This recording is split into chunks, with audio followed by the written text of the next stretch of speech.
ان الحمد لله نحمده ونستعينه ونستغفره ونعوذ بالله من شرور انفسنا ومن سيئات اعمالنا من يهده الله فلا مضل له ومن يضلل فلا هادي له واشهد ان لا اله الا الله وحده لا شريك له واشهد ان محمدا عبده ورسوله اما بعد فان خير الحديث كتاب الله وخير الهدي هدي محمد صلى الله عليه واله وسلم وشر الامور محدثاتها وكل محدثة بدعة وكل بدعة ضلالة وكل ضلالة في النار.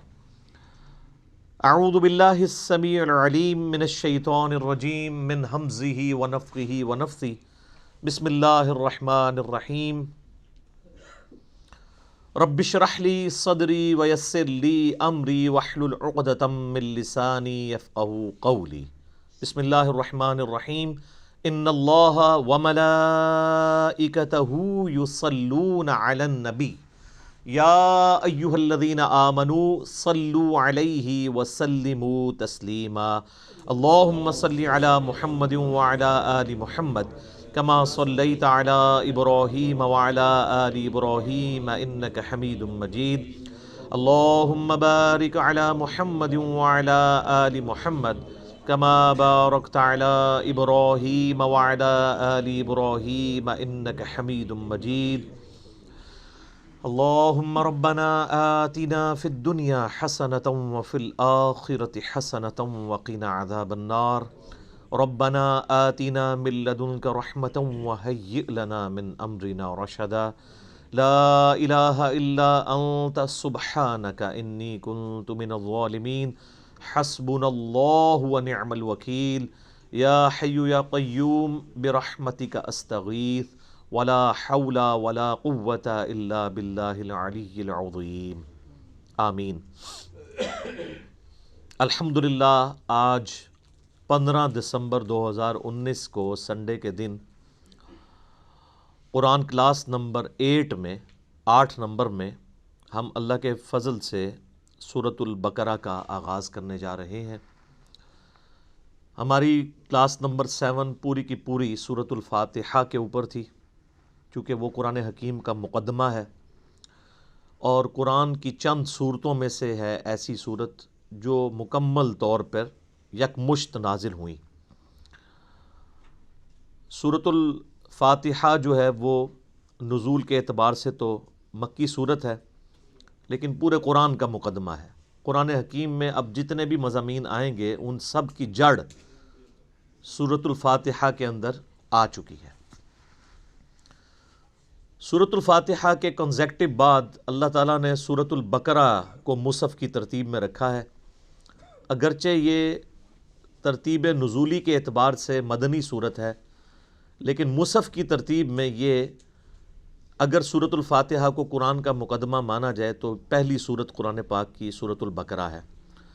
اپنے حجم کے اعتبار سے سب سے بڑی صورت ہے قرآن حکیم کی ہے، اور مضامین کی گہرائی کے اعتبار سے بھی اگر کوئی شخص سورۃ البقرہ مکمل کور کر لے تو اسے آلموسٹ پوری کے پورے قرآن پاک کی ڈاکٹرن کلیئر ہو جائے گی.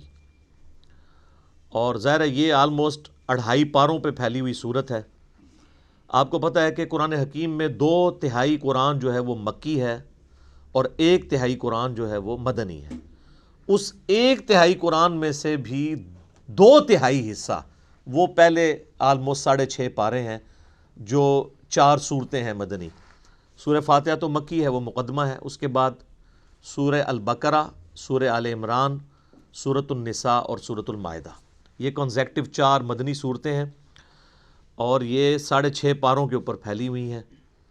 حالانکہ یہ ترتیب نزول کے اعتبار سے بعد کی صورتیں ہیں، بلکہ سورۃ المائدہ میں تو کچھ آیات ایسی ہیں جو بالکل اینڈ پہ نازل ہوئی ہیں. یہ 4 صورتیں نبی صلی اللہ علیہ وآلہ وسلم کی جو شریعت ہے اس کو آلموسٹ کور کرتی ہیں، پلس آپ علیہ السلام سے جو پہلے اگلی امتیں گزر چکی ہیں جیوز اور کرسچنز ان کے جو ایشوز تھے، انہوں نے جو غلطیاں کیں اور اس کی وجہ سے اللہ تعالیٰ کے عذاب کا کوڑا ان پر پڑا، اور الٹیمیٹلی اللہ تعالیٰ نے یہ ڈیسائیڈ کیا کہ اب نئی امت کھڑی کی جائے گی، اور وہ امتیں جو ہزاروں سال سے اللہ تعالیٰ کی طرف سے اس منصب پہ فائز تھی ان کو معزول کیا جائے گا، اور اسی کے سمبل کے طور پہ پھر تحویل قبلہ بھی ہوئی کہ اب امت بھی نئی کھڑی کی ہے تو اب قبلہ بھی یروشلم کی بجائے خانہ کعبہ ہوگا جو ابراہیمی قبلہ تھا۔ میرا اس پہ بھی ایک کلپ چڑھا ہوا ہے کہ خانہ کعبہ یہ قبلہ اول بھی خانہ کعبہ ہے اور قبلہ آخر بھی خانہ کعبہ ہے، بیت المقدس یا یروشلم یہ درمیانی قبلہ ہے، کچھ عرصے کے لیے بیچ میں رہا۔ بہرحال وہ انشاءاللہ جب سورۃ البقرہ میں آیات آئیں گی تو ہم انہیں ڈیٹیل کے ساتھ ڈسکس کریں گے۔ ابھی تو چونکہ میں تعارف کے اوپر بات کر رہا ہوں، تو یہ جو 4 صورتیں ہیں یہ بھی جوڑوں کی شکل میں ہیں۔ پہلا جوڑا سورہ البقرہ اور سورہ آل عمران کا ہے۔ سورہ البقرہ مینلی جیوز کے ساتھ، یہودیوں کے ساتھ ڈیل کرتی ہے، اور سورہ آل عمران کرسچنز کے ساتھ، چونکہ وہ بھی اہل کتاب بھی ایک جوڑا تھا تو اس جوڑے کو اس اعتبار سے ایڈریس کیا گیا۔ اس سے اگلی جو 2 صورتیں ہیں سورہ النساء اور سورۃ المائدہ، اس میں بھی اہل کتاب سے بھی اور مشرکین عرب سے بھی اور ساتھ ہی ساتھ جو جیوز اور کرسچنز میں جو خرابیاں تھیں ان کو بھی ایڈریس کیا گیا ہے، اور پلس اللہ تعالیٰ نے جو پرانی شریعت تھی اس کے کچھ احکامات اسی طریقے سے پروسیڈ کروائے اور کچھ احکامات نئے نازل فرمائے شریعت محمدیہ صلی اللہ علیہ وآلہ وسلم کے اعتبار سے۔ لہٰذا ہم یہ کہہ سکتے ہیں کہ یہ جو 4 صورتیں ہیں یہ شریعت محمدیہ صلی اللہ علیہ وآلہ وسلم کو کور کرتی ہیں، پلس جو سابقہ امتیں ہیں جیوز اور کرسچنز ان کے ساتھ ڈیل کرتی ہیں، ان کے ایک جرائم کی لسٹ ہے۔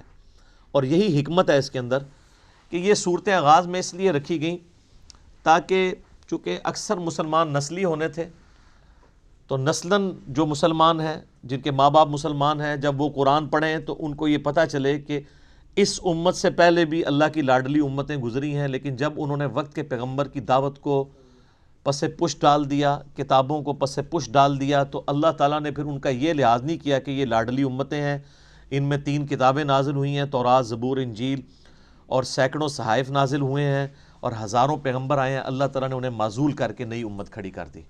تو اگر تم بھی ویسا ہی کرو گے تو تمہارے ساتھ بھی ویسا ہی ہوگا۔ اور اس پہ جو سورۃ البقرہ کے پہلے 4 رکوع تو چونکہ قرآن حکیم کی پوری دعوت کا خلاصہ ہے، اور اس کے بعد جو اگلے 9 رکوع ہیں وہ بنی اسرائیل کے اوپر اللہ تعالیٰ نے فرد جرم عائد کی ہے، ان کی یعنی جو جرائم ہیں ان کو بیان کیا ہے، پھر اس کے بعد 7 یونیورسل ٹروتھ، ہر جرم کے بعد ایک آفاقی حقیقت اللہ نے بیان کی ہے کہ یہ میرا رول ہے، جب کوئی بھی کوئی یوں کرے گا میں اس کے ساتھ ایسا ہی کروں گا۔ وہ 7 یونیورسل ٹروتھ بھی انشاءاللہ سورۃ البقرہ کے اندر آئیں گے، لیکن یہ جو پہلے 4 رکوع ہیں یہ پورے قرآن کی دعوت کا خلاصہ ہے۔ پہلے 4 رکوع اگر کور کریں گے تو پھر آپ کو ساری کی ساری اس کتاب کا جو اسلوب ہے، یہ کس طریقے سے گفتگو کرتی ہے، وہ سمجھ آ جائے گا۔ تو چونکہ اکثر نسلی مسلمان تھے اس لیے یہ شروع میں صورتیں ہیں، اگرچہ ترتیب نزول کے اعتبار سے یہ مدنی ہے۔ پلس جو سابقہ امتیں ہیں ان میں بھی آپ دیکھ لیں اس وقت کرسچنز آلموسٹ 2.25 ارب کے قریب ہیں، ان کے لیے تو انٹرسٹ سورۃ الانعام میں یا سورۃ الواقعہ میں یا سورۃ الاعراف میں اس طریقے سے نہیں ہے جو انٹرسٹ ان کا سورۃ البقرہ اور سورہ آل عمران میں ہے، کیونکہ وہ ان کے معاملات کو مینلی ڈیل کر رہی ہے۔ تو اس لیے یہ صورتیں اللہ تعالیٰ نے بڑی حکمت کے ساتھ شروع میں رکھی ہیں، اور یہ یاد رکھیے گا یہ اس وقت جو ہمارے پاس مصحف موجود ہے اپنے نزول کی ترتیب کے اعتبار سے تو ایسا نہیں ہے، لیکن اللہ کے پاس لوح محفوظ میں اسی ترتیب سے ہے، اور اسی ترتیب سے نبی علیہ السلام نے جو دورہ کیا قرآن کا حضرت جبرائیل کے ساتھ، جو میں نے تعارف قرآن میں 6 لیکچر دے دیے ہیں وہ آپ سن سکتے ہیں، تو یہ نبی علیہ السلام نے مصحف خود لکھوایا اسی ترتیب کے ساتھ۔ میرے بھائیو، سورۃ البقرہ اور سورہ آل عمران جوڑا ہے، اور قرآن حکیم کی آلموسٹ ساری صورتیں ہی اکا دکا کے سوا جوڑے کی شکل میں ہیں۔ یہ ٹروتھ جو ہے سب سے پہلے ریویل کیا ہے حمید الدین فراہی رحمہ اللہ تعالیٰ نے، جن کو فوت ہوئے آلموسٹ 100 سال گزرے ہوں گے۔ ڈاکٹر اسرار صاحب کے بھی آپ سمجھ لیں دادا استاد، غامدی صاحب کے بھی دادا استاد، جو امین احسن اصلاحی صاحب تھے جو غامدی صاحب اور ڈاکٹر سراج صاحب کے مشترکہ استاد ہیں، ان کے وہ استاد تھے. انہوں نے یہ ٹروتھ ریویل کیا اور یہ حقیقت ان پہ اللہ تعالیٰ نے کھولی. ظاہر ہے قرآن کبھی بھی پرانا نہیں ہوگا کہ قرآن حکیم کی صورتیں جوڑوں کی شکل میں ہیں، اور انہوں نے کوئی اس کو انوینٹ نہیں کیا، بلکہ انہوں نے احادیث پہ جب تفکر کیا، پھر قرآن پاک کی آیات دیکھی تو ان کو آئیڈیا ہوا کہ واقعی تو جوڑوں کی شکل میں ہے. صورتوں کو اگر آپ کریٹیکلی واچ کریں، سورۃ الفلق اور سورۃ الناس یہ ایک جوڑا ہے.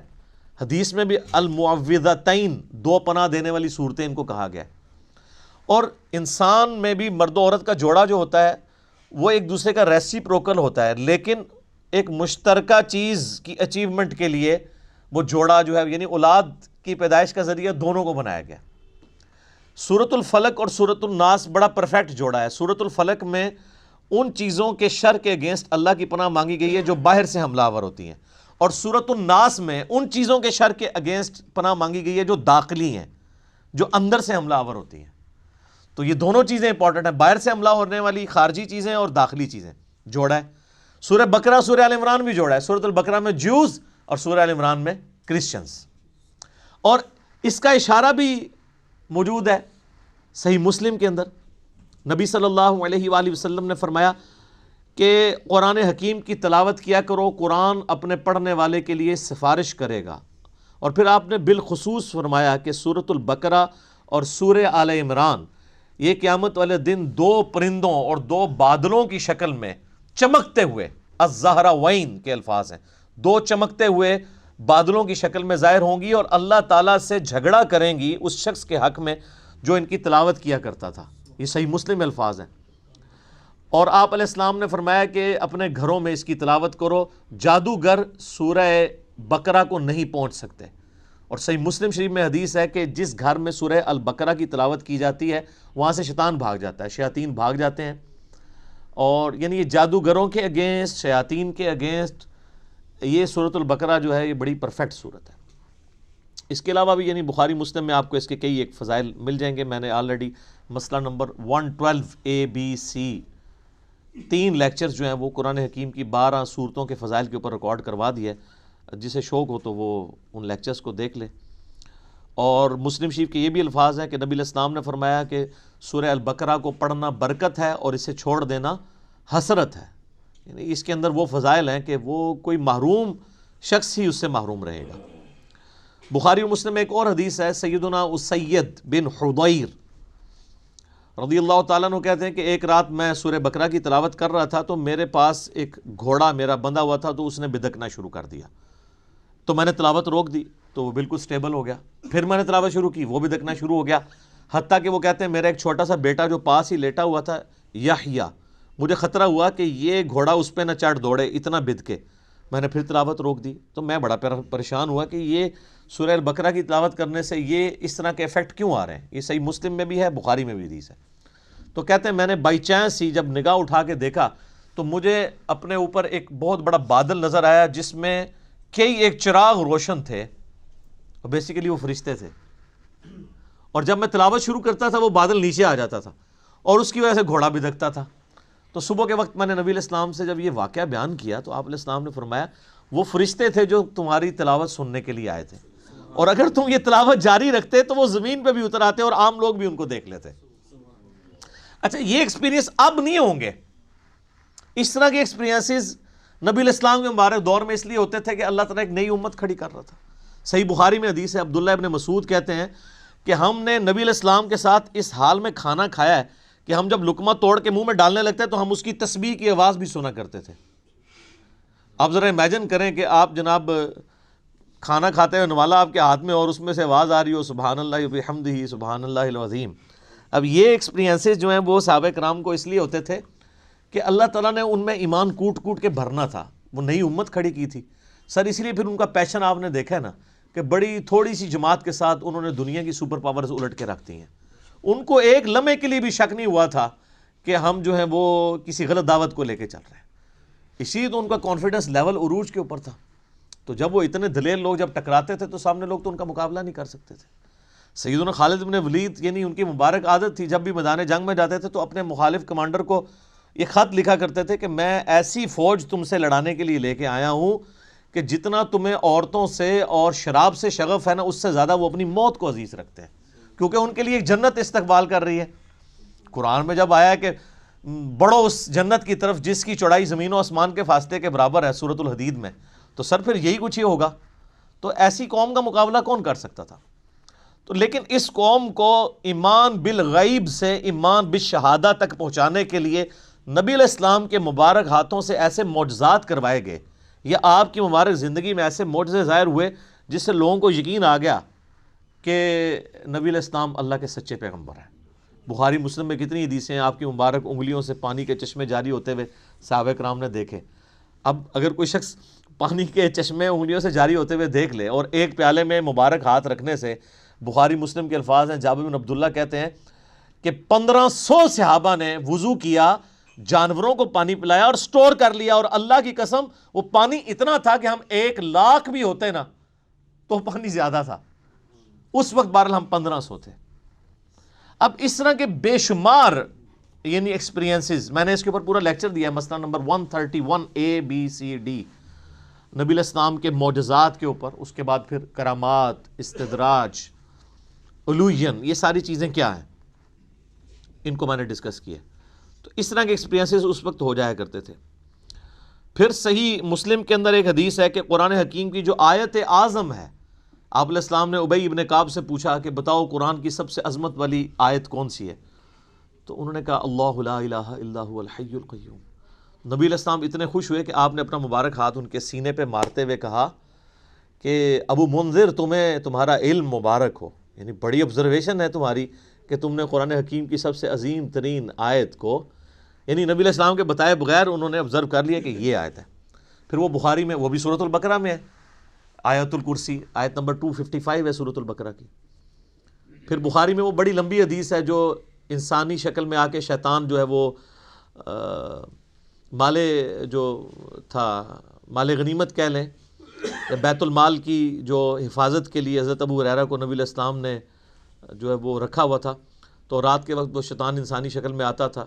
الٹیمیٹلی جب وہ پکڑا گیا تو اس نے پھر حضرت ابو ہریرہ کو ایک رشوت کے طور پہ آپ کہہ لیں، مدنی رشوت، الیاس قادری صاحب اس طرح کی چیزوں کو استعمال کرتے ہیں نا، تو ایک چھٹکارے کے لیے اس نے کہا میں تمہیں ایک وظیفہ بتاتا ہوں، مجھے چھوڑ دو تم۔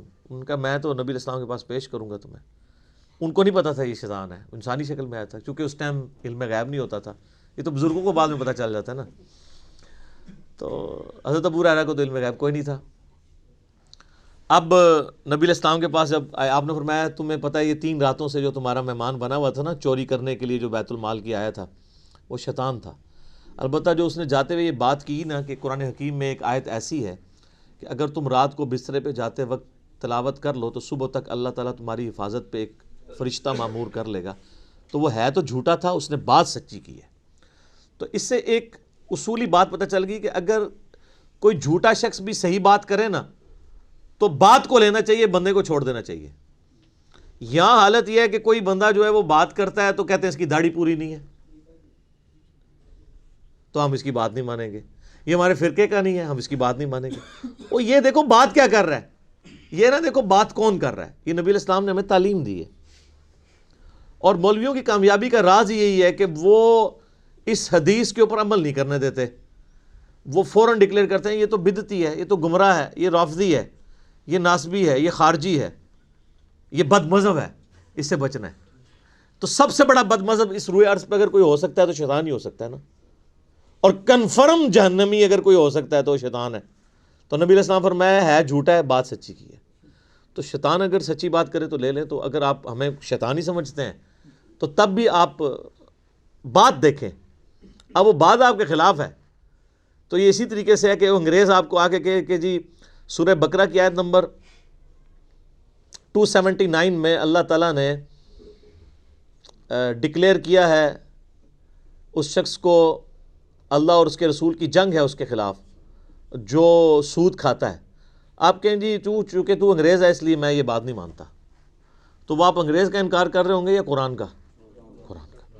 تو آپ کو یہ دیکھنا ہے کہ کتاب و سنت کی دلیل اس نے کیا پیش کی ہے، کیونکہ اگر آپ یہ قدغن لگا دیں گے تو پھر سر جو آپ اپنی پبلک پہ قدغن لگا رہے ہیں نا، تو لگانے والوں کو بھی گمراہ ڈکلیئر کیا ہوا ہے دوسرے فرقے والوں نے، پھر وہ بھی بالکل ٹھیک ہے۔ بریلوی پھر بالکل ٹھیک ہے کہ اہل حدیث کی بات نہیں سننی چاہیے، کیونکہ اہل حدیث جو کہہ رہے ہیں کہ بریلویوں کی بات نہیں سننی چاہیے۔ پھر سنی بالکل ٹھیک ہے کہ شیعہ کی بات نہیں سننی چاہیے، کیونکہ شیعہ بھی کہہ رہے ہیں کہ سنیوں کی بات نہیں سننی چاہیے۔ تو اس امام میں سارے کے سارے ہی ننگے ہیں۔ تو آیت اعظم قرآن حکیم کی صحیح مسلم کی حدیث کے تحت آیت الکرسی وہ بھی سورۃ البقرہ کا حصہ ہے۔ پھر صحیح مسلم میں ایک حدیث ہے، حضرت جبرائیل علیہ السلام نبی علیہ السلام کے پاس بیٹھے ہوئے تھے، تو اچانک آواز سنی، انہوں نے تو آسمان کی طرف سر اٹھایا تو کہا یا رسول اللہ صلی اللہ علیہ وآلہ وسلم، آج آسمان کا وہ دروازہ کھلا ہے جو آج سے پہلے نہیں کھلا، اور اس آسمان سے ایک فرشتہ نازل ہوا ہے جو یہ میرے پاس کھڑا ہے، آپ کو سلام عرض کر رہا ہے، اور یہ اللہ کی طرف سے خاص خبر لے کے آیا ہے۔ تو پھر اس نے بتایا کہ اللہ تعالیٰ کی طرف سے آپ کو 2 نوروں کی بشارت ہو جو آپ سے پہلے کسی پیغمبر کو نہیں دیے گئے۔ نمبر 1 سورۃ الفاتحہ، اور نمبر 2 سورۃ البقرہ کی آخری 2 آیات، آمن الرسول بما انزل الیہ من ربہ والمؤمنون۔ اور صحیح بخاری اور مسلم دونوں میں حدیث ہے کہ جو یہ رات کے وقت سورہ البقرہ کی آخری 2 آیات پڑھ لے گا تو اس میں جو کچھ اس نے اپنے رب سے مانگا ہے اس کو عطا کر دیا جائے گا۔ وہ تجدید ایمان ہے، ٹھیک ہے، اس میں سب کچھ ایمانیات ہیں، پھر دعائیں ہیں اللہ سے۔ اسی لیے ہم نے اپنے صبح شام کے اذکار کارڈ، بلو کارڈ کے اوپر یہ وظیفے کے طور پہ لکھا ہوا ہے۔ کوئی بہت لمبے وظائف نہیں کر سکتا، کم از کم سورہ بقرہ کی آخری 2 آیات زبانی یاد کر لے، اور پڑھتے رہیں گے تو زبانی یاد ہو جائیں گی۔ تو وہ بھی سورہ بقرہ کے یعنی فضائل کے اندر ہی وہ ساری کی ساری چیزیں آتی ہیں۔ باقی اس پہ بولا جائے تو یہ وقت یعنی کافی زیادہ درکار ہے، بنیادی گفتگو کرنا اس لیے ضروری ہوتی ہے، بعض کے لیے انٹرسٹ کا باعث ہوتا ہے، جس طرح بعض لوگوں کے لیے یہ بڑا انٹرسٹ ہوتا ہے کہ یہ سورت مکی ہے یا مدنی ہے۔ تو یہ بھی کوئی پیٹ نہیں ہے، کئی صورتیں ہیں جن میں اختلاف ہے مکی اور مدنی ہونے پہ، کئی پہ ڈیفینیٹلی ہے، جس طرح کہ اب یہ سورہ بقرہ یہ ڈیفینیٹلی مدنی صورت ہے، پھر اس میں ایسی آیات بھی آئیں گی جو مدینہ شریف سے تعلق رکھنے والے واقعات ہیں۔ ٹھیک ہے، سورت کے اسلوب کو سمجھنے کے لیے اگر کوئی انٹرسٹ کے طور پہ چاہتا ہے، بہرحال اس سے کوئی فرق نہیں پڑتا وہ مکی ہے مدنی ہے، اصل چیز ہے قرآن کا کانٹیکسٹ قرآن کے اندر کلیئر ہے۔ تو آپ یہ دیکھیں، اب اپنے اپنے مصحف کھول لیں آپ، سورۃ البقرہ جو ہے مدنی صورت ہے، اور اس میں 286 آیات ہیں۔ اعوذ باللہ من الشیطان الرجیم، بسم اللہ الرحمن الرحیم، الف لام میم،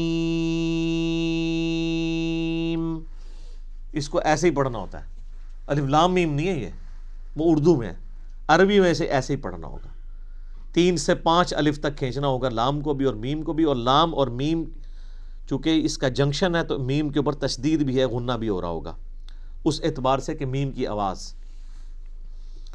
تو یہ حروف مقطعات ہیں، اس کے اوپر بڑے لوگوں نے تب آزمائی کی ہے، بڑی کوششیں کی ہیں، سنیوں میں بھی شیعہ کے اندر بھی۔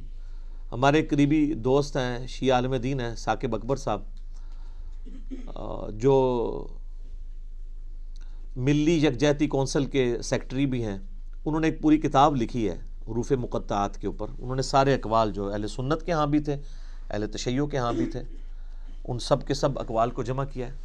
الٹیمیٹلی رزلٹ یہ ہے کہ یہ اللہ اور اس کے نبی علیہ السلام کے درمیان جو ہے کوڈ ورڈز ہیں، اور کچھ الفاظ کو تو ہم قرآن حکیم کی روح سے ان کا مطلب بھی جان سکتے ہیں، اور عربی میں اس وقت عربی لنگوسٹک کے اندر مستعمل تھا اس طرح کے کوڈ ورڈز یوز کرنا، تو اس لیے کبھی بھی مشرکین عرب نے اس کے اوپر اعتراض نہیں کیا کہ یہ اس کا مطلب بتایا جائے ہمیں، کیونکہ ان کے بھی کوڈ ورڈز چلتے تھے، کچھ کا بتا بھی دیا گیا، جس طرح کہ جو سورہ نون ہے،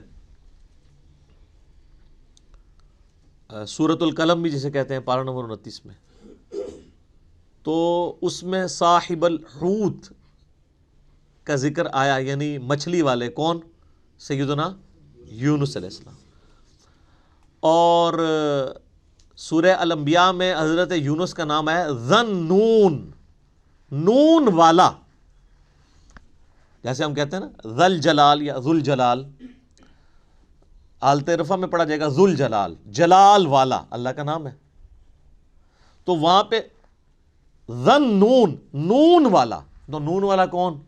وہ سورہ القلم میں، اس میں آغاز ہی کس سے ہوتا ہے؟ نون والقلم وما یسطرون۔ تو اس پہ تو اجماع امت ہے کہ وہاں نون سے مراد مچھلی ہے. اور عرب میں اس طرح کے کوڈ ورڈز یوز ہوتے تھے. مثلا یہ جو توئیں ہیں نا، یہ سانپ کے لیے سمبل کے طور پہ استعمال ہوتا تھا. اس کی شکل بھی آلموسٹ دیکھ لینا، کوبرا سانپ اگر ایسے کھڑا ہو اور یوں اس کی دم ہو تو یہ سمبل استعمال ہوتا تھا عرب میں. اور آپ مزے کی بات دیکھیں کہ جتنی صورتوں میں حضرت موسیٰ علیہ السلام کے واقعات آئے ہیں نا، سورۃ القصص ہے، سورہ طٰہٰ ہے، طٰہٰ بھی توئیں سے سٹارٹ ہو رہی ہے. اسی طریقے سے سورۃ القصص، طٰ، سین، سب میں طٰ آپ کو نظر آئے گی. تو اس اعتبار سے کسی حد تک آئیڈیا، لیکن چونکہ یہ انٹرسٹ کی چیزیں ہیں، اس سے کوئی قرآن پاک کی تعلیمات میں فرق نہیں پڑتا. سورہ ال عمران کی آیت نمبر 7 ہے کہ محکمات ہیں اور متشابہات ہیں. محکمات جو ہیں وہ کتاب کی اصل ہیں، ان کے اوپر توجہ دو، اور جو متشابہات ہیں ان کا معاملہ چھوڑ دو، ان کے اوپر ایمان لے کے آؤ. بس اللہ کے حضور دعا کرتے ہیں اہل ایمان، ربنا لا تزغ قلوبنا بعد اذ ہدیتنا وہب لنا من لدنک رحمہ انک انت الوہاب. آمین. تو اسی طریقے سے یعنی بڑے بڑے لوگوں نے، یعنی اہل تشیع جو ہیں وہ ذاکرین، علماء نہیں یہ حرکت کرتے، ذاکرین الف لام میم سے آل محمد مراد لیتے ہیں. اور اسی طریقے سے بعض جو اہل علم ہیں شیعہ اور سنیوں کے ہاں، وہ کہتے ہیں الف جو ہے یہ اللہ کے لیے ہے، اور جو میم ہے یہ محمد کے لیے ہے، اور لام جو ہے وہ جبریل کی جو لام ہے نا اینڈ پہ. اور وہ کہتے ہیں یہ چیز یعنی اسٹیبلش تھی کہ جب کوئی کسی کی طرف خط لکھتا تھا نا، تو اس کے کوڈ ورڈ کے طور پہ جو لکھنے والا ہے اس کے نام کا بھی پہلا حرف لیا جاتا تھا، اور جس کی طرف لکھا جاتا ہے اس کے نام کا بھی پہلا حرف لیا جاتا تھا، اور جو بیچ میں میسنجر ہوتا تھا لے کے جانے والا اس کے نام کا آخری حرف ہوتا تھا. تو وہ بالکل فٹ ان بیٹھتا ہے. اللہ کا پہلا حرف الف، اور محمد کا پہلا حرف میم صلی اللہ علیہ وآلہ وسلم، اور جبرائیل کا آخری حرف لام. تو یہ بڑے لوگوں نے اس کے اوپر کام کیا ہے. ایون امام ابن تیمیہ نے بھی اس کے اوپر کافی طب آزمائی کی ہے، بڑے لوگوں نے کیا ہے. تو اتنی گفتگو کافی ہے میرا خیال ہے. اصل تو میسج کو سمجھنے کی ضرورت ہے. ذالک الکتاب لا ریب فیہ، یہ وہ کتاب ہے جس میں شک کی کوئی جگہ نہیں ہے. دیکھیں کتنے جاہ و جلال کے ساتھ کتاب اوپن ہو رہی ہے. کانفیڈنس لیول آپ کتاب کا دیکھیں. کتاب سٹارٹ ہو رہی ہے کہ بھئی یہ کتاب جو آپ پڑھنے جا رہے ہو کوئی شک نہیں. کوئی شک کیوں نہیں؟ اس کی وجہ یہ کہ اس کتاب کے اندر جو کانفیڈنس اور جو سچائیاں بیان ہوئی ہیں نا، وہ اپنا آپ منوا لیتی ہیں. اور اس میں یہ بھی امپلائڈ تھا کہ جو سابقہ امتیں ہیں نا، جیوز اور کرسچنز، ان کو اس میں کوئی شک نہیں ہے. جس طرح کہ سورہ الانعام میں آتا ہے کہ نبی علیہ السلام کو ایسے پہچانتے ہیں جس طرح اپنے بیٹوں کو. اور سورۃ الاعراف میں آتا ہے کہ یہ اس نبی کو، نبی امی کو اپنے اندر پا رہے ہیں جس کی صفات وہ تورات اور انجیل کے اندر پڑھتے تھے. یعنی یہ کتاب کوئی شک نہیں ہے کہ یہ وہی کتاب ہے. مراد یہ کہ یہ وہی کتاب ہے جس کی پروفیسیز تورات اور انجیل کے اندر موجود تھی. کوئی شک نہیں ہے. ان معنوں میں بھی بے شک یہ وہی کتاب ہے جس کا تمہیں انتظار تھا، اور ان معنوں میں بھی کہ یہ اللہ کی طرف سے نازل ہوئی ہے، اس میں کوئی کنٹراڈکشن نہیں ہے، یہ اللہ کی کتاب ہے. دونوں اعتبار سے یہ شک سے پاک ہے. جو سورہ النساء کی آیت نمبر 82 میں بھی آگے چل کے آئے گا کہ اگر قرآن کسی اور کی طرف سے آتا اللہ کے سوا تو تم اس میں بڑا اختلاف کثیر پاتے. یعنی اس کی آیات آپس میں ٹکرا رہی ہوتی، ایک مضمون کچھ اور کہہ رہا ہوتا، دوسرا اس کے بالکل اپوزٹ. تو اتنی موٹی کتاب بغیر ٹکراؤ کے یہ اللہ کا کلام ہے. اور پھر اس کا جو کانفیڈنس لیول ہے نا، یہ کئی لوگوں کو بڑا اپیل کرتا ہے. یہ عبد الرحیم گرین جو ہے نا، مسلمان ہوئے ہیں نا، جو اس وقت انگلینڈ کے اندر بہت بڑے ایک مسلمان اسکالر ہیں، وہ ایسا بندہ ہے کہ یعنی اس وقت جتنے لوگ مسلمان ہوئے ہیں نا، بڑے ہائی ٹیر پہ لوگ، ان میں اس طرح کا بندہ کوئی نہیں ہے. یوسف ایسٹس اگر ہیں تو یوسف ایسٹس جو تھے امریکن یعنی پروٹیسٹنٹ ایک پریسٹ تھے، وہ مسلمان ہوئے ہیں. لیکن یہ جو عبد الرحیم گرین ہے نا، اس نے دنیا کے سارے مذاہب پریکٹیکلی پھرے ہیں. یہ 4 سال تک بدھسٹ بھی رہے ہیں، کرسچن بھی رہے ہیں، سارے مذاہب پھر کے اینڈ پہ یہ اسلام کی طرف آئے ہیں. آپ ان کی لائف سٹوری بھی انگلش میں رکھی ہوئی ہے جو انہوں نے سنائی ہے. تو وہ عبد الرحیم گرین کہتے ہیں کہ جب مجھے قرآن یعنی جب میں نے پڑھنا شروع کیا نا، تو میں یعنی قرآن پاک کے کانفیڈنس سے بڑا متاثر ہوا کہ یہ بڑے یعنی پیشن کے ساتھ بات کرتا ہے. نمبر 1. نمبر 2، وہ کہتا ہے قرآن میں اس طرح کا ربط نہیں ہے جو انسانی کتابوں میں ہوتا ہے، کیونکہ قرآن کا سٹائل خطبے کا ہے، جو میں پہلے ایڈریس کر چکا ہوں. یہی بات اس نے جوشوا نے بھی کی، جس کا پچھلے دن ہم نے کلپ بھی چڑھایا تھا. How Bible led me to accept Islam. تو وہ بھی یہ کہتے ہیں قرآن کا جو کانفیڈنس ہے نا کہ ایسا کرو تو کامیاب ہو, ایسا نہیں کرو گے تو یہ ہو جائے گا. آپ یقین کریں دنیا میں سخت سے سخت طبیعت والے بندے کی کتاب اٹھائیں نا, اس میں آپ کو وہ اعتماد اور وہ پیشن نظر نہیں آئے گا جو کتاب اللہ کے اندر آپ کو نظر آتا ہے. یہ خدا الہ مالک رب ہی اپنی مخلوق سے اس طریقے سے بات کر سکتا ہے. انسان جتنا مرضی بڑا ہو جائے وہ اس طریقے سے گفتگو کر ہی نہیں سکتا, چاہے بھی تو نہیں کر سکتا. یہ اس کتاب کے اندر زور ہے. لا ریب فیہ ھدی للمتقین.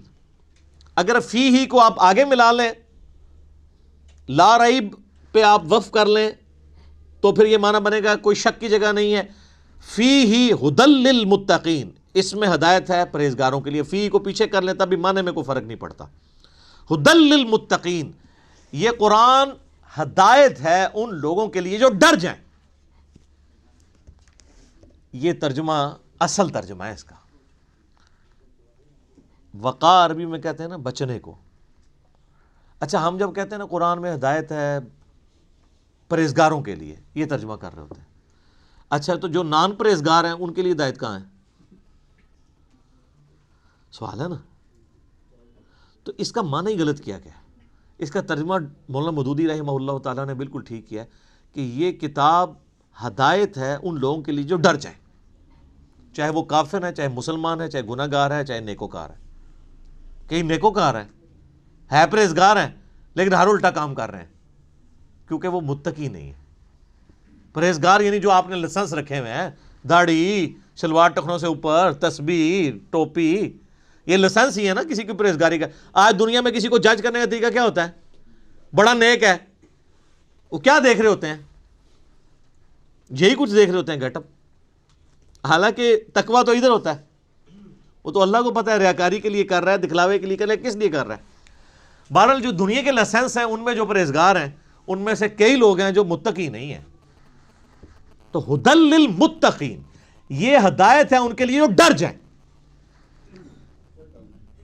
جو بھی ڈر جائے اس کو لیے قرآن کے اندر ہدایت ہے, اور جو نہ ڈرے اس کے لیے قرآن میں کوئی ہدایت نہیں. یہ بڑی خطرناک بات ہے. قرآن سٹارٹ اس سے لے رہا ہے کہ قرآن میں ہدایت اس کے لیے ہے جو ڈر جائے, اور جو نہیں ڈرے گا کوئی ہدایت نہیں. آگے چل کے آئے گا شہر رمضان الذی انزل فیہ القرآن ھدی للناس وبینات من الہدی والفرقان. رمضان کا مہینہ وہ ہے جس میں قرآن نازل ہوا ھدی للناس, پوری انسانیت کے لیے ہدایت ہے. وہاں تو متقی کا بھی ذکر نہیں آیا, پوری انسانیت چاہے کافر ہے چاہے مسلمان ہے. وبینات من الہدی, اور اس میں ہدایت کے بڑے بڑے روشن دلائل ہیں. والفرقان, اور حق اور باطل میں تمیز کرنے والی کتاب ہے یہ. اچھا یہ الفرقان نبی الاسلام بھی ہے. صحیح بخاری میں حدیث ہے محمد فرق بین الناس, محمد صلی اللہ علیہ وآلہ وسلم لوگوں میں حق اور باطل میں فرق ہے. یہ کتاب بھی الفرقان ہے.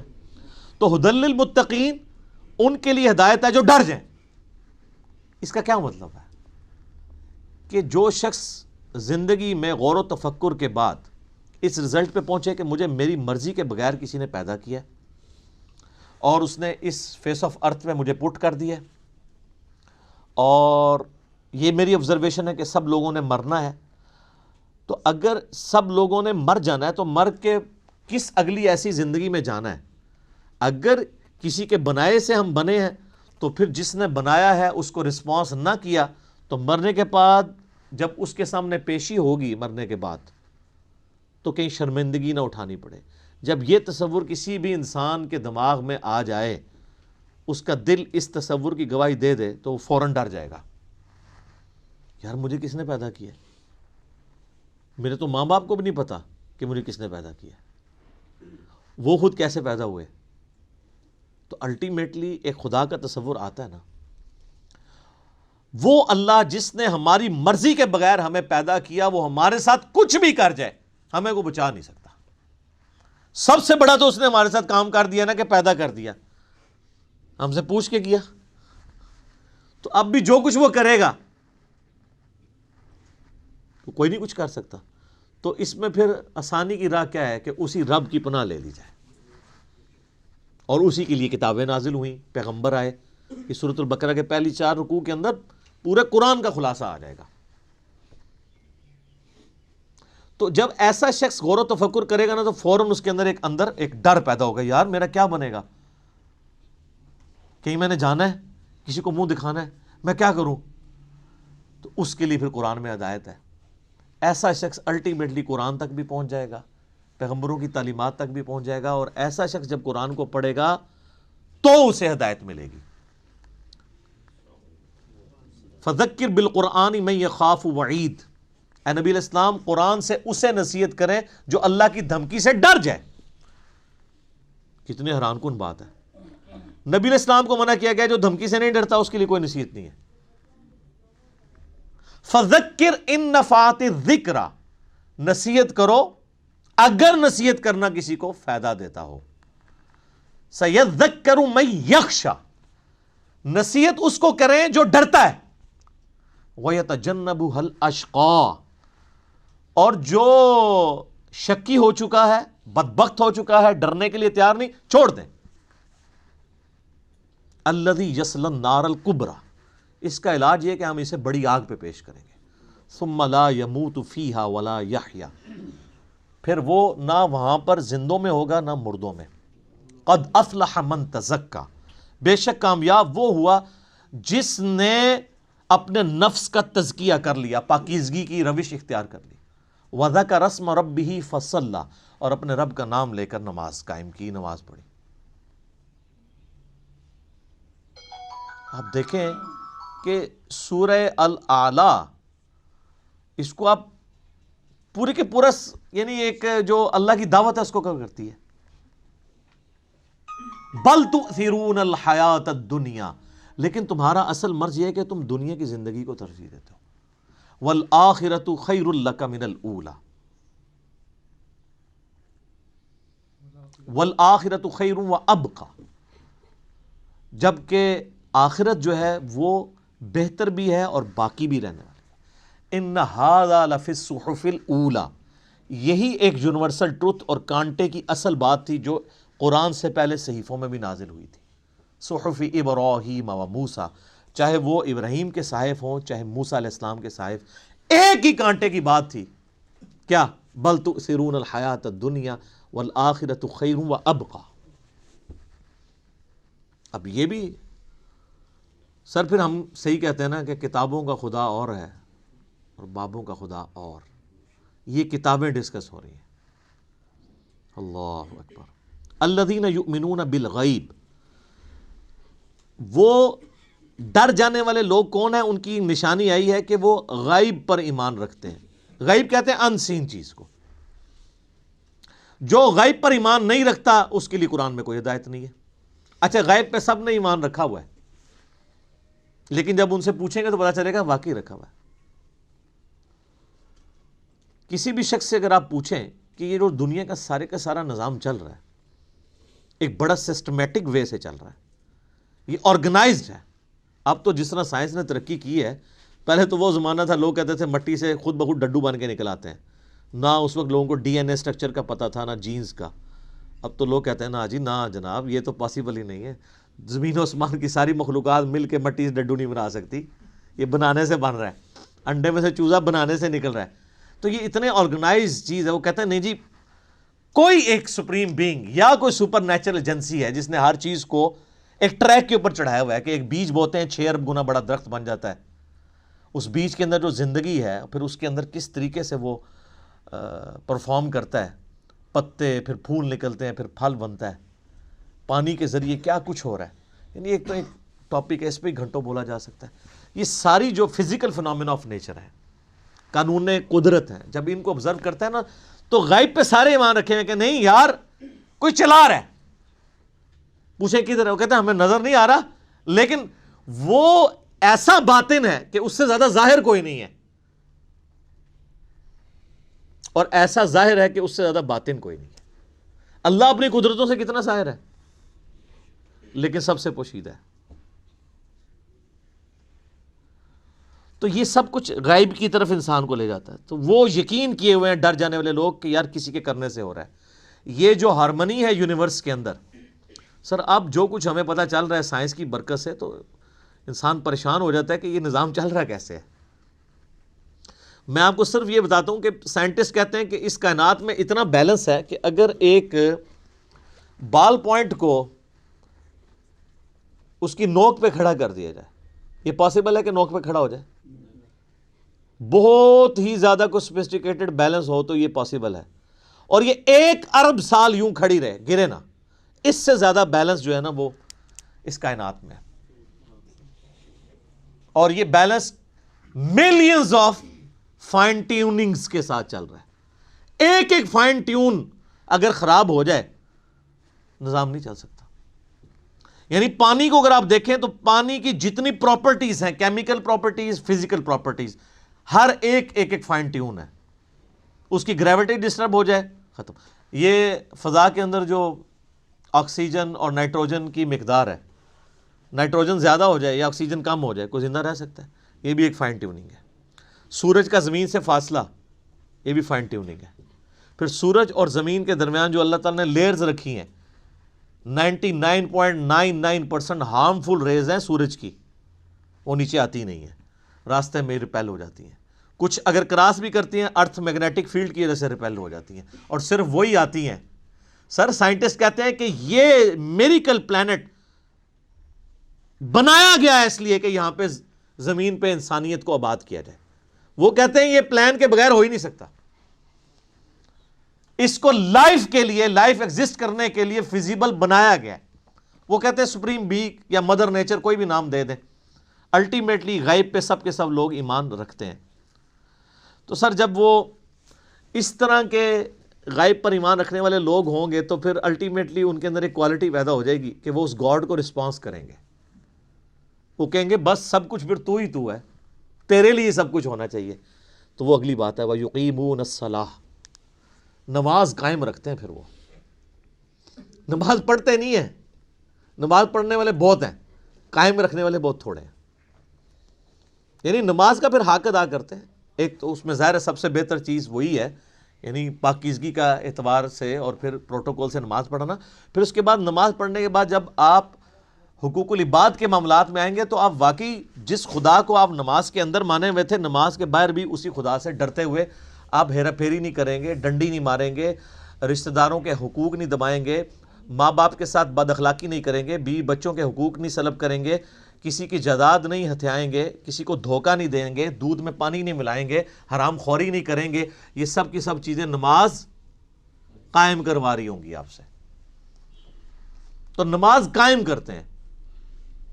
اور یہ جو الصلاۃ ہے نا جی، اس کا ترجمہ ویسے انگلش میں لوگ پریئر کر دیتے ہیں، پریئر اپروپریٹ ٹرانسلیشن بن ہی نہیں سکتی الصلاۃ کی۔ اردو میں ہم یا فارسی میں نماز کہتے ہیں۔ الصلاۃ بیسیکلی ورشپ ہے۔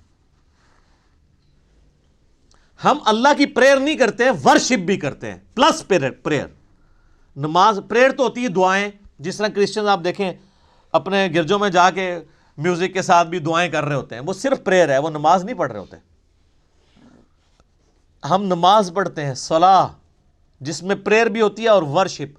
ورشپ ہوتی ہے کہ آپ جس کو اپنا الہ مانے ہوئے اس کے سامنے پوسچرز بناتے ہیں۔ تو ہم اپنے خدا کے سامنے پوسچرز بناتے ہیں نا، قیام کی حالت میں کھڑے ہوتے ہیں، اس طرح بھی پوسچر بناتے ہیں، ایسے بھی پوسچر بناتے ہیں، چاہے وہ ربنا لک الحمد کے بعد بنا لیں یا قیام میں بنا لیں، پوسچر یہ بھی ایک بناتے ہیں، ارسال الیدین والا۔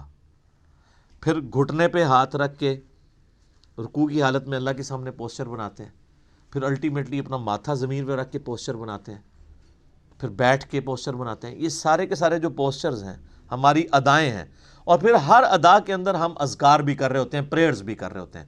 تو پریئر پلس پوسچرز یہ مل کے ورشپ اور عبادت اور صلاح بنتی ہے۔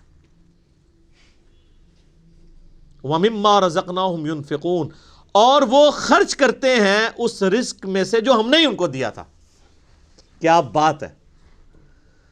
ساتھ ہی کہہ دیا کہ اگر کر رہے ہو تو کسی کو اکڑ نہ آ جائے، دیا بھی ہمارا ہوا ہے۔ اور اس میں یہ چیز بھی امپلائڈ ہے کہ جو شخص گاڈ کانشیسنس رکھے گا، تقوی رکھتا ہوگا نا، وہ جیب ضرور ڈیلی کرے گا۔ انسان جیب وہیں ڈیلی کرتا ہے، پیسہ وہیں پہ خرچ کرتا ہے جہاں اس کا کوئی مفاد ہو۔ اب جس کا یہ یقین ہی نہیں ہے کہ اللہ تعالیٰ نے مجھے یہ مال خرچ کیا ہوا واپس لوٹانا ہے 700 گنا یا اس سے بھی بڑھ کے قیامت والے دن، وہ تو نہیں جیب ڈھیلی کرے گا۔ تو قرآن میں آیا کہ اپنے دیے ہوئے مال میں سے جو اللہ نے تمہیں دیا ہے خرچ کرو، لیکن ہم لوگ لوگوں کے دیے ہوئے مال میں سے خرچ نہیں کرتے، اپنے اوپر لگاتے ہیں۔ یہ کچھ ہو رہا ہے۔ کتنے لوگ ہیں، ایک امام مسجد صاحب تھے، ان کا فون آیا ایک دفعہ اکیڈمی میں، کئی سال پہلے کی بات ہے، کہتے ہیں جی اس آیت نے میری زندگی بدلی ہے۔ کہتے ہیں میں نے جب قرآن ترجمے سے پڑھنا شروع کیا نا، تو میں جب اس آیت پہ پہنچا تو ادھر ہی میں رک گیا، میں نے کہا میں تو لوگوں کے دیے ہوئے مال کو اپنے اوپر خرچ کر رہا ہوں۔ تو قرآن تو کہتا ہے کہ وہ ہمارے دیے ہوئے مال میں سے اللہ کی راہ میں خرچ کرتے ہیں۔ کہتے ہیں اس دن میں نے طے کیا کہ میں نے کوئی تنخواہ نہیں لینی، فی سبیل اللہ نمازیں اور قرآن لوگوں کو پڑھانا ہے، اور جو میرے اپنا کوئی میں نے سورس آف انکم مینیج کیا میں اس میں سے نکال کے اللہ کی راہ میں دیتا ہوں۔ یہاں آپ دیکھ لیں علماء کتنی لگژریس لائف انجوائے کر رہے ہیں، اور نام لیتے ہیں جو بیت المال سے تو خلفۂ راشدین کا خلیفہ بھی وظیفہ آتا تھا۔ خلفۂ راشدین کا وظیفہ یہ آتا تھا کہ آپ جناب لینڈ روور گاڑیاں خریدیں اور 4 پیچھے وہ باڈی گارڈ بٹھائیں جو ایک وقت میں 2 کلو چھوٹا گوشت کھا جاتے ہیں۔ سر خلفۂ راشدین تو سوکھی کھانے والے تھے۔ ایک عام مہاجر کا جو وظیفہ تھا وہ خلفۂ راشدین کا لگا ہوا تھا۔ ہم نہیں کہتے امام مسجد کی تنخواہ حرام ہے، ہم کہتے ہیں پھر سبسسٹنس لیول پہ آخرت بھی لینی ہے، دوویں جانے مٹھے باہو نہ، آخرت لینی ہے تو پھر آپ کو دنیا کا کمپرومائز کرنا پڑے گا۔ سبسسٹنس لیول پہ بالکل ٹھیک ہے، ہم کبھی بھی اسے کنڈم نہیں کرتے۔ میں جو مولویوں کے چندے اور قربانی کی کھالوں کی مخالفت کرتا ہوں نا، اس سے مراد کبھی بھی میرا یہ نہیں ہے۔ میں تو شروع سے یہ کہہ رہا ہوں کہ جو دین کے لیے وقف ہیں ان کی جو فائنانس ہے وہ باقی مسلمانوں کا کام ارینج کریں۔ میں اختلاف یہ کرتا ہوں کہ اس کے اوپر یہ جدادیں جو بنا رہے ہیں اور جو لگژریس لائف گزار رہے ہیں، اسلام آباد میں ہزاروں امام مسجد آپ کو ایسے مل جائیں گے، چلیں ہزاروں میں ایگزیجریشن ہو جائے گی، سینکڑوں، کہ جو سائیکل پہ آئے تھے آج انہوں نے ہونڈا سیوک رکھی ہوئی ہے، ساتھ ڈرائیور بھی رکھے ہوئے ہیں، ان کی کوئی فیکٹری نہیں ہے، کوئی دکان نہیں ہے۔ اللہ کا فضل ہے، اللہ کا فضل یہ ہے کہ ایک مسجد پہ وہ قبضہ کرتے ہیں۔ وہ آپ اسلام آباد میں تو یہ حالت ہے نا، ابھی اجاڑ زمین پڑی ہوئی ہوتی ہے، سی ڈی اے سے لوکیٹ کراتے ہیں کدھر مسجد بننی ہے، وہاں جا کے وہ ایک چھوٹا سا کمرہ ہو، ہمیں بھی ترس آ رہا ہوتا ہے یار کتنی مشکل ہے، اور نہ پائی بڑی بڑی انویسٹمنٹ کر رہے ہیں، دنیا کی کوئی انویسٹمنٹ کا مقابلہ نہیں کر دی۔ اجاڑ میں جا کے ایک چھوٹا سا کچا سا کمرہ بنا کے بیٹھ جاتے ہیں، ایک چھوٹا سا وضو خانہ ہوتا ہے، پرانے سے لوٹے، ایک باتھ روم، وہ بھی ٹین کا بنا ہوا، لیکن سر 5-6 سال جب گزرتے ہیں وہاں پہ ایک عالی شان مسجد ہوتی ہے اور ایک بہت بہترین قسم کی رہائش ہوتی ہے، جو اگر اسلام آباد میں آپ کو لینی پڑ جائے تو 40-50 ہزار روپیہ اس رہائش کا کرایہ ہوگا، وہ اس مولوی صاحب کی فری ہوتی ہے، اور ایون اس کے اندر جو بل آ رہے ہیں وہ بھی مسجد انتظامیہ دے رہی ہوتی ہے۔ لاکھ روپے کا ایک ایوریج پیکج وہ لے رہا ہوتا ہے، تنخواہ جو ہے وہ تو ویسے ہی ہوتی ہے نا چونگا۔ اور اس کے علاوہ جو جمعے کی نماز کے بعد جو لوگ ویسے وہ مٹھی میں رکھ کے چلے جاتے ہیں وہ اولادہ سے، ٹھیک ہے نا۔ تو یعنی ایک پورا ایک سسٹم ہے جو اس کے اوپر چل رہا ہے، تو ہم کہتے ہیں سبسسٹنس لیول کے اوپر لائف گزاریں۔ پھر آپ نام لیں خلفائے راشدین کا، لیکن اچھا آپ کو واقعات تو سنائیں گے کہ حضرت عمر سے پوچھ لیا جی وہ کرتا کیسے سلوایا آپ نے، تو یہ جو واقعہ سنا رہے ہیں اسی سے وہاں کھڑے ہو کے نا سر آپ نے یہ گاڑی کہاں سے لی ہے، تو اس کے وہ دہشت گرد قسم کے مریدین آپ کو پکڑ لیں گے کہ آپ کو تمیز نہیں بات کرنے کی، یعنی اس کا مطلب ہے یہ سیدنا عمر سے بھی بڑا اپنے آپ کو سمجھتے ہیں۔ دیکھیں نا، تو پھر ہمیں واقعات کیوں سناتے ہیں آپ اگر خود آپ عمل نہیں کرتے؟ تو اللہ کے دیے ہوئے مال میں سے اس کی راہ میں خرچ کرتے ہیں۔ بخاری مسلم میں حدیث ہے، انسان کہتا ہے میرا مال میرا مال میرا مال، اور تیرا مال تو نبی علیہ السلام فرمایا وہ ہے جو تو نے کھا لیا یا پہن کے بوسیدہ کر لیا یا اللہ کی راہ میں خرچ کر کے قیامت والے دن کے لیے سٹور کر لیا اللہ کے ڈیوائن بینک میں، باقی تو تیرے ورثہ کا مال ہے۔ بخاری اور مسلم دونوں میں حدیث ہے کہ انسان کے 3 دوست ہیں، ایک ہی قبر میں ساتھ جاتا ہے، وہ اس کے اعمال ہیں، باقی اس کا مال اور اس کے رشتہ دار وہ باہر ہی رہ جاتا ہے۔ تو جس نے ساتھ جانا ہے اس کے ساتھ پھر پکی یاری لگانی چاہیے نا۔ اللہ اکبر۔ نبی علیہ السلام کی حدیث ہے بخاری اور مسلم میں، نبی علیہ السلام نے فرمایا اے اللہ محمد اور آل محمد کو بس اتنا ہی رزق دینا کہ ان کی روح اور جسم کا رشتہ برقرار رہے۔ کیوں؟ آپ علیہ السلام زیادہ مال کو اوائڈ کرتے تھے، آپ کی فقر کی زندگی تھی، اور یہ فقر اڈاپٹڈ تھا۔ اما عائشہ کہتی ہیں خیبر کے بعد تو وسعت ہو گئی تھی، لیکن حضور کی وفات تک ہماری حالت ہے، بخاری مسلم دونوں میں حدیث ہے، بعض اوقات 1 مہینہ، بعض اوقات 2، بعض اوقات 3 مہینے بھی ہمارے گھر میں چولہا نہیں جلتا تھا، 2 کالی چیزوں، کھجور اور پانی پہ گزارا ہوتا تھا، اور کھجور بھی کوئی پیٹیاں یا ٹوکرے نہیں، 2 کھجوریں صبح اور 2 شام کو بس، اور 1 میٹھا پانی کا پیالہ صبح اور 1 شام کو، یہ ٹوٹل رزق تھا۔ میٹھا پانی اس وقت ایک ایشو تھا، دور سے بھر کے لانا پڑتا تھا۔ اور اس میں مجھے بتائیں، حضور کی بیویاں حضور سے شکایت نہ کرتی تو کیا کرتی؟ لیکن جب شکایت کی، سورۃ العذاب میں اللہ تعالیٰ نے ڈانٹ پلائی، ایسی ڈانٹ پلائی کہ یہاں تک کہا کہ اے نبی ان کو کہو کہ میں تمہیں مال دے کے چھوڑ دیتا ہوں۔ ہائے ہائے ہائے! اور حضور آئے ہیں، بخاری مسلم کے الفاظ ہیں، کہ عائشہ جاؤ اپنے باپ سے مشورہ کرنا ہے کر لو، اللہ نے تو مجھے کہہ دیا اگر تم اس طرح ہی فقر کی زندگی گزارنا چاہتی ہو میرے ساتھ رہو، تو ادروائز میں تمہیں چھوڑ دیتا ہوں مال دے کے۔ انہوں نے کہا میں اللہ، اس کا رسول اور آخرت کو چاہتی ہوں۔ وہ قرآن میں یہ آیا تھا، اگر تم اللہ، اس کے رسول اور آخرت کو چاہتی ہو تو پھر اسی طریقے سے نبی کے ساتھ گزارا کرو۔ تو آپ کی بیویاں اگر آپ کے ساتھ غصہ کھائیں نا تو صبر کیا کریں۔ نبی کی بیویاں، نبی کی تربیت یافتہ بیویاں، ان کے ساتھ اگر یہ معاملہ ہو سکتا ہے تو ہماری بیویاں تو پھر ان سے بہت دور ہیں۔ تو یہ فقر کی زندگی نبی علیہ السلام کی اسی لیے اڈاپٹڈ تھی۔ والذین یؤمنون بما انزل الیک، اے نبی علیہ السلام وہ لوگ ہیں جو ایمان لاتے ہیں اس پر جو آپ کی طرف نازل ہوا، وما انزل من قبلک، اور اس پر بھی جو آپ سے پہلے نازل ہوا۔ اچھا، ادھر یہ نہیں آیا کہ اور اس پر بھی جو آپ کے بعد نازل ہوگا، اس کا مطلب ہے کہ نبوت ختم ہو چکی ہے۔ وَبِالْآخِرَةِ هُمْ يُوقِنُونَ، اور آخرت کی زندگی کے اوپر وہ یقین رکھتے ہیں۔ سر دیکھیں، کتابوں پر ایمان لاتے ہیں اور آخرت پر کیوں؟ آخرت پہ ایمان لانا کافی نہیں ہے، یقین ہونا ضروری ہے۔ یقین نہیں ہوگا آپ کا قبلہ درست نہیں ہوگا۔ یقین کو آپ اسی طریقے سے سمجھ لیں کہ اگر آپ کو کہیں نا کہ یار استری، گرم استری کو اگر ہاتھ لگ جائے نا تو ہاتھ جل جاتا ہے، اور کسی کا جلا ہوا ہاتھ دکھا بھی دیا جائے تو صرف ایمان ہی ہوگا یہ آپ کا، کیونکہ آپ نے خود جلتے ہوئے نہیں دیکھا۔ یقین کے لیے آپ کو استری کے اوپر ہاتھ رکھنا پڑے گا، گرم استری پہ۔ اس کے بعد جو آپ کو یقین آئے گا تو آپ ٹھنڈی استری کو بھی ہاتھ نہیں لگائیں گے، چیک کریں گے نا۔ تو یہ ہے یقین، آخرت کا یقین انسان کا قبلہ درست کرتا ہے، ایمان والا معاملہ۔ اچھا، قادیانی اس کے اندر بھی جو ہے وہ 2 نمبری کرتے ہیں۔ وہ بالآخرۃ ہم یوقنون میں وہ کہتے ہیں کہ یہ جو آخرہ اس سے مراد ہے جو اس کے بعد نازل ہوا، حالانکہ وہ قرآن کے اسلوب میں بیٹھتا ہی نہیں ہے۔ ویسے کوئی بےمانی کرنا شروع کر دے علیحدہ بات ہے، وہ تو قرآن اپنے اسلوب میں بالکل کلیئر ہے۔ اب اس میں دیکھ لیں آپ، عقیدہ توحید بھی کلیئر ہے، عقیدہ رسالت بھی کلیئر ہے، کیونکہ آیا کہ ایمان لاتے ہیں جو تم پہ نازل ہوا، اور عقیدہ آخرت بھی۔ جو بنیادی اسلام کے 3 عقائد ہیں وہ سورہ بقرہ کے، میں نے کہا تھا پہلے 4 رکوع جو ہیں نا وہ قرآن کی دعوت کا خلاصہ ہیں، آلموسٹ 40 کے قریب آیات، لیکن پہلی 4 آیات کے اندر ہی کتنی مضامین کی گہرائی موجود ہے۔ تو آپ سے پہلے یعنی تورات اور انجیل اور باقی صاحب یعنی اولڈ ٹیسٹمنٹ، نیو ٹیسٹمنٹ، اس میں بھی ایمان لاتے ہیں، اور آپ پہ جو نازل ہوا۔ ظاہر ہے کہ جوز اور کرسچنز کو چونکہ یہ پتہ تھا کہ اللہ کی کتاب ہے، پروفیسیز موجود تھیں۔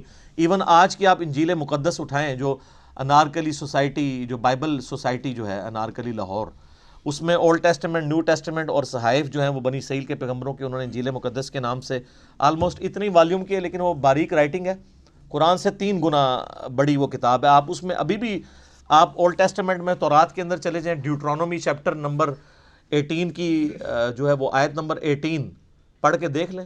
اے موسیٰ علیہ السلام، میں تیرے ان کے یعنی امتیوں کے بھائیوں میں سے تیری مانند ایک رسول اٹھاؤں گا، تو وہ یعنی بنو اسرائیل میں سے نہیں بلکہ بنو اسماعیل میں سے۔ میں قرآن کے تعارف میں اس کے اوپر چونکہ بول چکا ہوں، آپ دیکھیں۔